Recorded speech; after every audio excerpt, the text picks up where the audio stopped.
ನಮಸ್ಕಾರ. ನಮ್ಮ ಮಕ್ಕಳ ಬಗ್ಗೆ ನಮ್ಗೆಲ್ಲರಿಗೂ ಒಂದು ಕನಸಿರುತ್ತೆ ಅಲ್ವಾ? ಅವರು ಕೇವಲ ಪರೀಕ್ಷೆಗಳಲ್ಲಿ ಒಳ್ಳೆ ಮಾರ್ಕ್ಸ್ ತಗೊಂಡ್ರೆ ಸಾಲ್ದು, ಜೀವನ ಅನ್ನೋ ದೊಡ್ಡ ಪರೀಕ್ಷೆಯಲ್ಲಿ ಗೆಲ್ಲಬೇಕು.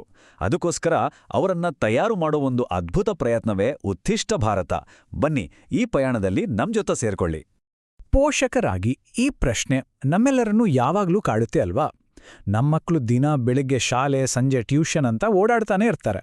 ಆದ್ರೆ ಯೋಚನೆ ಮಾಡಿ, ಅವರು ನಿಜವಾಗ್ಲೂ ಜ್ಞಾನ ಪಡಿತಿದಾರಾ ಅಥವಾ ಬರೀ ಮಾರ್ಕ್ಸ್ಗೋಸ್ಕರ ಗಿಳಿಪಾಠ ಮಾಡ್ತಿದಾರಾ? ಇಲ್ಲಿ ನೋಡಿ, ಇವೆರಡೂ ಬೇರೆ ಬೇರೆ ಪ್ರಪಂಚಗಳು. ಒಂದ್ಕಡೆ ಪುಸ್ತಕದ ಹೊರೆ, ಪರೀಕ್ಷೆಯ ಟೆನ್ಷನ್ನಿಂದ ಸುಸ್ತಾಗಿರೋ ಮಗು, ಇದು ಇವತ್ತಿನ ಪರಿಸ್ಥಿತಿ. ಆದ್ರೆ ಇನ್ನೊಂದ್ಕಡೆ ನೋಡಿ, ಮಕ್ಕಳು ಎಷ್ಟು ಖುಷಿಯಿಂದ ಏನನ್ನೋ ಪ್ರಯೋಗ ಮಾಡ್ತಾ ಕಲಿತಿದ್ದಾರೆ. ಉತ್ತಿಷ್ಟ ಭಾರತದ ಗುರಿನೇ ಇದು, ಕಲಿಕೆಯನ್ನ ಒಂದು ಹೊರೆಯಿಂದ ಹಬ್ಬವನ್ನಾಗಿ ಮಾಡೋದು. ನಿಜ ಅಂದ್ರೆ ಇವತ್ತು ಎಷ್ಟೋ ಮಕ್ಕಳು ಓದೋದು ಬರೀ ಎಕ್ಸಾಮ್ ಪಾಸ್ ಮಾಡೋಕಷ್ಟೇ. ಎಕ್ಸಾಮ್ ಮುಗಿದ ಮೇಲೆ ಕೇಳಿದ್ರೆ ಏನೂ ನೆನ್ಪಿರಲ್ಲ. ಇದರಿಂದ ಏನಾಗುತ್ತೆ ಅಂದ್ರೆ ಕ್ಲಾಸಲ್ಲಿ ಒಂದು ಪ್ರಶ್ನೆ ಕೇಳೋಕೆ ಅಥವಾ ಉತ್ತರ ಹೇಳೋಕೆ ಧೈರ್ಯ ಇರಲ್ಲ, ವಿಶ್ವಾಸ ಕಡಿಮೆ ಆಗ್ತಾ ಹೋಗುತ್ತೆ. ಹಾಗಂತ ಇದರಲ್ಲಿ ಮಕ್ಕಳ ತಪ್ಪೇನೂ ಇಲ್ಲ. ನಿಜವಾಗ್ಲೂ ನಮ್ಮ ಸಿಸ್ಟಮ್ ಹೇಗಾಗಿದೆ ಅಂದ್ರೆ, ಅರ್ಥ ಮಾಡ್ಕೊಳ್ಳೋದಕ್ಕಿಂತ ಬೈಪಾಠ ಮಾಡಿ ಮಾರ್ಕ್ಸ್ ತಗೊಳ್ಳೋದಕ್ಕೆ ಹೆಚ್ಚು ಬೆಲೆ ಕೊಡಲಾಗ್ತಿದೆ. ಈ ಒತ್ತಡದಿಂದನೇ ಮಕ್ಕಳಿಗೆ ಕಲಿಯೋ ಆಸಕ್ತಿನೇ ಹೊರಟೋಗ್ತಿದೆ. ಆದ್ರೆ ಚಿಂತೆ ಮಾಡಬೇಕಾಗಿಲ್ಲ, ಇದಕ್ಕೆ ಖಂಡಿತ ಒಂದು ಪರಿಹಾರ ಇದೆ. ನಮ್ಮ ಮಕ್ಕಳನ್ನ ಮಾರ್ಕ್ಸ್ಗಿಂತ ಆಚೆಗೆ ಅಂದ್ರೆ ನಿಜವಾದ ಜ್ಞಾನದ ಕಡೆಗೆ ಕರ್ಕೊಂಡು ಹೋಗೋಕೆ ಒಂದು ಹೊಸ ದಾರಿಯಿದೆ. ಅದೇ ಉತ್ತಿಷ್ಟ ಭಾರತ. ಹಾಗಿದ್ರೆ ಏನಿದು ಉತ್ತಿಷ್ಟ ಭಾರತ?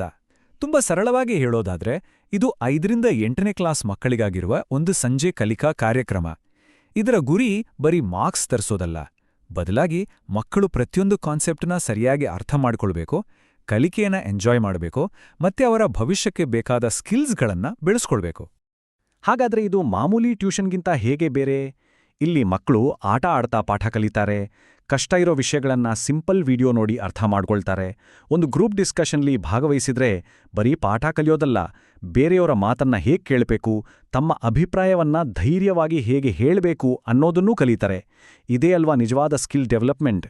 ಎಲ್ಲಕ್ಕಿಂತ ಮುಖ್ಯವಾಗೇನಾಗುತ್ತೆ ಅಂದ್ರೆ, ಯಾವಾಗ ಮಕ್ಕಳಿಗೆ ವಿಷಯಗಳು ಚೆನ್ನಾಗಿ ಅರ್ಥ ಆಗುತ್ತೋ ಆಗ ಅವ್ರಿಗೆ ಪರೀಕ್ಷೆಯ ಭಯ ಅನ್ನೋದೇ ಇರಲ್ಲ. ಯಾವುದೇ ಟೆನ್ಷನ್ ಇಲ್ಲದೆ ನ್ಯಾಚುರಲ್ ಆಗಿ ಅವರ ಮಾರ್ಕ್ಸ್ ಜಾಸ್ತಿ ಆಗುತ್ತೆ.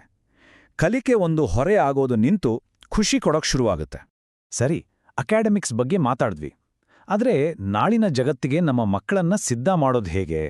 ಯಾಕಂದ್ರೆ ಇವತ್ತಿನ ಸ್ಪೀಡ್ ಜಗತ್ತಿನಲ್ಲಿ ಬರೀ ಪುಸ್ತಕದ ಜ್ಞಾನ ಸಾಕಾಗಲ್ಲ ಅಲ್ವಾ? ನೋಡಿ, ಉತ್ತಿಷ್ಟ ಭಾರತ ಅನ್ನೋದು ಬರೀ ಟ್ಯೂಷನ್ ಸೆಂಟರ್ ಅಲ್ಲ, ಇದೊಂದು ರೀತಿ ಫಿನಿಷಿಂಗ್ ಸ್ಕೂಲ್ ಥರ. ಅಂದ್ರೆ ಇಲ್ಲಿ ಪಾಠದ ಜೊತೆಗೆ ಇವತ್ತಿನ ಜಗತ್ತಿಗೆ ಬೇಕಾದ ಡಿಜಿಟಲ್ ಸ್ಕಿಲ್ಸ್, ಲಾಜಿಕಲ್ ಆಗಿ ಯೋಚನೆ ಮಾಡೋ ಶಕ್ತಿ, ಧೈರ್ಯವಾಗಿ ಮಾತಾಡೋ ಕಲೆ ಮತ್ತೆ ನಮ್ಮ ಸಂಸ್ಕೃತಿಯ ಬಗ್ಗೆ ಹೆಮ್ಮೆ, ಇದೆಲ್ಲವನ್ನೂ ಮಕ್ಕಳಿಗೆ ಕಲಿಸಲಾಗುತ್ತೆ. ಉದಾಹರಣೆಗೆ, ಮಕ್ಕಳು ಕಂಪ್ಯೂಟರ್ ಬಳಸೋದು, ಇಂಟರ್ನೆಟ್ನ ಸೇಫಾಗಿ ಬಳಸೋದು, ಆರ್ಟಿಫಿಷಿಯಲ್ ಇಂಟೆಲಿಜೆನ್ಸ್ ಅಂದ್ರೆ ಏನು, ಆನಿಮೇಷನ್ ಮಾಡೋದು ಹೇಗೆ, ಹೀಗೆ ಇವತ್ತಿನ ಕಾಲಕ್ಕೆ ತುಂಬಾನೇ ಮುಖ್ಯವಾದ ಡಿಜಿಟಲ್ ಸ್ಕಿಲ್ಸ್ಗಳನ್ನ ಕಲಿತಾರೆ. ಅಷ್ಟೇ ಅಲ್ಲ, ಧೈರ್ಯವಾಗಿ 4 ಜನರ ಮುಂದೆ ಮಾತಾಡೋದು, ಒಂದು ಸಮಸ್ಯೆ ಬಂದ್ರೆ ಅದನ್ನು ಹೇಗೆ ಬಗೆಹರಿಸೋದು, ಒಂದು ಟೀಮ್ ಜೊತೆ ಹೇಗೆ ಕೆಲಸ ಮಾಡೋದು, ತಮ್ಮ ಭಾವನೆಗಳನ್ನ ಅರ್ಥ ಮಾಡ್ಕೊಳ್ಳೋದು, ಜೀವನಕ್ಕೆ ಬೇಕಾದ ಈ ಎಲ್ಲಾ ಕೌಶಲ್ಯಗಳನ್ನು ಮಕ್ಕಳಲ್ಲಿ ಬೆಳೆಸ್ಕೊಳ್ತಾರೆ. ನಾವು ಇಷ್ಟೆಲ್ಲ ಹೇಳ್ತಾ ಇರೋದು ಬರೀ ಮಾತಲ್ಲ, ಈ ನಮ್ಮ ವಿಧಾನದಿಂದ ಅದ್ಭುತ ರಿಸಲ್ಟ್ಸ್ ಬಂದಿದೆ. ಬನ್ನಿ, ಇದಕ್ಕೆ ಸಾಕ್ಷಿಯಾಗಿ ನಮ್ಮ ಕರ್ನಾಟಕದ ಹೊಸಪೇಟೆಯಲ್ಲಿ ನಡೆದ ಒಂದು ನಿಜವಾದ ಸಕ್ಸಸ್ ಸ್ಟೋರಿಯನ್ನ ನೋಡೋಣ. ಕಳೆದ 3 ವರ್ಷಗಳಿಂದ ಹೊಸಪೇಟೆಯ ಒಂದು ಹಿಂದುಳಿದ ಶಾಲೆಯಲ್ಲಿ ಈ ಕಾರ್ಯಕ್ರಮವನ್ನ ಯಶಸ್ವಿಯಾಗಿ ನಾವು ನಡೆಸ್ತಾ ಇದ್ದೇವೆ. ಅಲ್ಲಿನ ಮಕ್ಕಳಲ್ಲಿ ನಾವು ನೋಡಿರೋ ಬದಲಾವಣೆಗಳು ನಮಗೆ ತುಂಬ ಸ್ಫೂರ್ತಿ ಕೊಟ್ಟಿದೆ. ಈ ನಂಬರ್ಸ್ ನೋಡಿ, ಇವು ಬರೀ ಅಂಕಿಅಂಶಗಳಲ್ಲ, ಇವು ಬದಲಾದ ಬದುಕುಗಳು. ಯಾವ ಮಕ್ಕಳು ಶಾಲೆಗೆ ಬರೋಕೆ ಇಷ್ಟಪಡ್ತಿರ್ಲಿಲ್ವೋ ಅವರಿವತ್ತು ಕ್ಲಾಸ್ನಲ್ಲಿ ಮುಂದೆ ನಿಂತು ಪ್ರಶ್ನೆ ಕೇಳ್ತಾರೆ. ಶಾಲೆ ಬಿಡೋರ್ ಸಂಖ್ಯೆ ಆಲ್ಮೋಸ್ಟ್ 0 ಆಗಿದೆ. ಇದಕ್ಕಿಂತ ದೊಡ್ಡ ಯಶಸ್ಸು ಇನ್ನೇನ್ ಬೇಕು ಹೇಳಿ? ಈಗ ಈ ಯಶಸ್ಸನ್ನ ದೇಶದ ಇನ್ನಷ್ಟು ಮಕ್ಕಳ ಹತ್ರ ತಗೊಂಡು ಹೋಗಕ್ಕೆ, ಭಾರತದ ಭವಿಷ್ಯವನ್ನ ಇನ್ನಷ್ಟು ಉಜ್ವಲವಾಗಿಸಕ್ಕೆ ನಿಮ್ಮೆಲ್ಲರಿಗೂ ಒಂದು ಆಹ್ವಾನ. ಈ ಹಂತದಲ್ಲಿ ನಿಮ್ಮ ಬೆಂಬಲ ನಮಗೆ ತುಂಬಾನೇ ಮುಖ್ಯ. ಸಾಮಾನ್ಯವಾಗಿ ಇಂಥ ಒಂದು ಪ್ರೋಗ್ರಾಂಗೆ ಒಂದು ಮಗುಗೆ ವರ್ಷಕ್ಕೆ 50,000 ರೂಪಾಯಿಗಿಂತ ಹೆಚ್ಚು ಖರ್ಚಾಗುತ್ತೆ. ಆದ್ರೆ ಎಲ್ಲರಿಗೂ ಇದು ಸಿಗ್ಬೇಕು ಅನ್ನೋ ಒಂದೇ ಕಾರಣಕ್ಕೆ ತುಂಬಾನೇ ಕಡಿಮೆ ಸಬ್ಸಿಡೈಸ್ಡ್ ಶುಲ್ಕದಲ್ಲಿ ಇದನ್ನ ನೀಡ್ತಾ ಇದೀವಿ.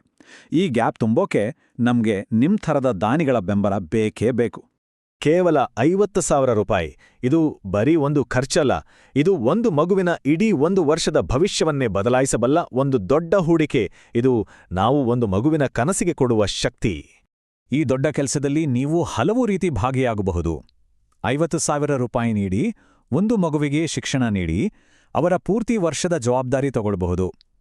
2 ಲಕ್ಷ ರೂಪಾಯಿ ನೀಡಿ ಸಮುದಾಯ ನಿರ್ಮಾಪಕರಾಗಿ 4 ಮಕ್ಕಳ ಭವಿಷ್ಯ ರೂಪಿಸಬಹುದು. ಅಥವಾ 10 ಲಕ್ಷ ಅಥವಾ ಅದಕ್ಕಿಂತ ಹೆಚ್ಚು ನೀಡಿ ಸ್ಥಾಪಕ ಪೋಷಕರಾಗಿ 20ಕ್ಕೂ ಹೆಚ್ಚು ಮಕ್ಕಳ ಬದುಕಲ್ಲಿ ದೊಡ್ಡ ಬದಲಾವಣೆ ತರಬಹುದು. ಪ್ರತಿಯೊಂದು ಕೊಡುಗೆಯೂ ಅದು ಎಷ್ಟೇ ಚಿಕ್ಕದಾಗಿದ್ರೂ ನಮ್ಗೆ ತುಂಬಾನೇ ಅಮೂಲ್ಯ. ನಿಮ್ಮ 25,000, 10,000 ಅಥವಾ 5,000 ರೂಪಾಯಿಗಳ ದೇಣಿಗೆ ಕೂಡ ಈ ಕಾರ್ಯಕ್ರಮವನ್ನು ಮುಂದುವರಿಸಕ್ಕೆ ಮತ್ತು ಇನ್ನಷ್ಟು ಮಕ್ಕಳನ್ನ ತಲುಪಕ್ಕೆ ನಮ್ಗೆ ದೊಡ್ಡ ಸಹಾಯ ಮಾಡತ್ತೆ. ನೆನ್ಪಿಡಿ, ನಿಮ್ಮ ಕೊಡುಗೆ ಬರೀ ಹಣ ಅಲ್ಲ, ಅದು ಭರವಸೆಯ ಒಂದು ಕಿಡಿ. ನೀವು ಸಪೋರ್ಟ್ ಮಾಡ್ತಾ ಇರೋದು ಬರೀ ಒಂದು ಪ್ರೋಗ್ರಾಮ್ನ ಅಲ್ಲ, ನಾಳಿನ ಭಾರತದ ಭವಿಷ್ಯವನ್ನೇ ರೂಪಿಸೋ ಒಂದು ದೊಡ್ಡ ಆಂದೋಲನವನ್ನ. ನೀವು ಇವತ್ತು ಮಾಡೋ ಈ ಸಣ್ಣ ಹೂಡಿಕೆ ನಾಳಿನ ನಾಯಕರನ್ನ, ವಿಜ್ಞಾನಿಗಳನ್ನ ಮತ್ತು ಕಲಾವಿದರನ್ನ ಸೃಷ್ಟಿ ಮಾಡುತ್ತೆ. ಪ್ರತಿಯೊಂದು ಮಗುವಿನಲ್ಲೂ ಒಂದು ಅದ್ಭುತ ಶಕ್ತಿ ಅಡಗಿದೆ. ಆ ಶಕ್ತಿಗೆ ನಾವು ದಾರಿ ತೋರಿಸ್ಬೇಕಿದೆ ಅಷ್ಟೇ. ನೀವು ಸಿದ್ರಿದ್ದೀರಾ? ಬನ್ನಿ, ಎಲ್ಲರೂ ಜೊತೆ ಸೇರಿ ನಮ್ಮ ದೇಶದ ಭವಿಷ್ಯವನ್ನು ಕಟ್ಟೋಣ.